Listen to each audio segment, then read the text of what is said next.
Legal analysis. The Venezuela strikes aren't just reckless. They appear unlawful and potentially impeachable. What cuts through the noise is a timeline most people missed. The US military action tied to Venezuela didn't suddenly begin. Reporting shows it started months earlier, in September. That single fact matters, because US law does not care about press cycles or talking points. Under the War Powers Resolution of 1973, once a president introduces US forces into hostilities without a declaration of war or clear authorization from Congress, a hard clock starts. 60 days. If Congress does not approve, the operation must stop. There is no pause button. There is no legal reset. According to public reporting, US bombs were used against Venezuelan-linked targets in September. Congress did not declare war. Congress did not authorize the action. Congress was not asked within the required window.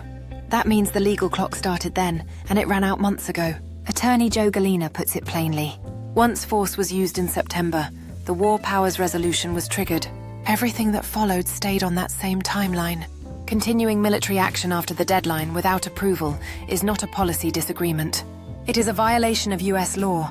Legal scholars note that knowingly defying Congress on matters of war is exactly the kind of abuse the impeachment clause exists to address.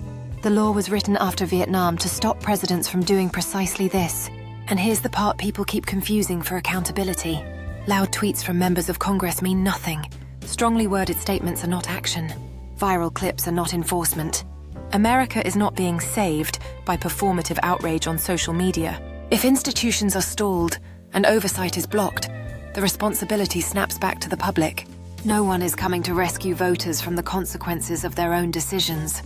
If people knowingly put someone back into power who has a long record of dishonesty, civil liability, criminal exposure, and contempt for legal limits, the blame doesn't stop at the Oval Office.